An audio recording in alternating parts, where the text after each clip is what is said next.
Bombini un día más na Girls ABC.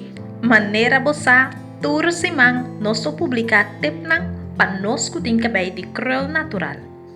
Esse man aqui nos lo conversa tocante comida que por ayuda nos crece nos cabay más saludable.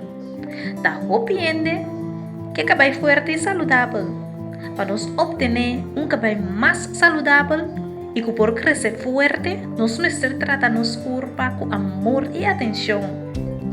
Ting hópicos que por influenciar con nos cabay ta crece. Comida definitivamente lo influencia nos cabay su crecimiento.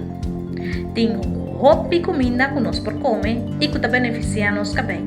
Pero ahora nos tapan mencionar 4 tina. Número 1. Huevo. Huevo tiene proteína y biotina.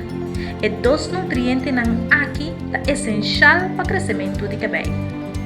Huevo da una fuente de zinc, selenium y otro nutriente nan saludable para el cabello.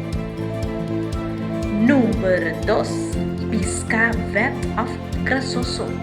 Pisca vet of grasoso manera salmón, herring y otro tiene nutrientes que por promover crecimiento de cabello. El piscanan aquí tiene ácido grasoso omega 3, proteína, selenium, vitamina D3 y vitamina B, cual por ayuda nos cabello crece más saludable y fuerte. Número 3. Batata doce. Batata es fuente de beta-carotene. Esa aquí te ofrece vitamina A, cual te ayuda a mantener los cabellos saludables. Y número 4, aguacate. Sí, aguacate no solamente está dulce, pero es tan nutritivo y da un gran fuerte de vitamina saludable.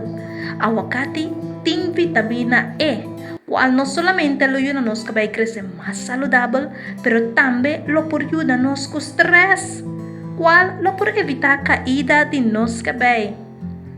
Well, essa aqui tá bota etepnam básico para nos por ayuda a crecer y fortalecer nos cabello. E pergunta de aweta, tá qual a comida preferida por ayuda a nos cabello crecer? Láganos saber en comentario nan abajo.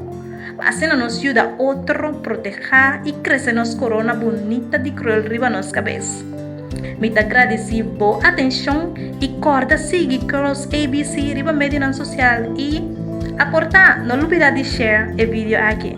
Mas danke a todos, te outro semana. Bye pouco. Ayo!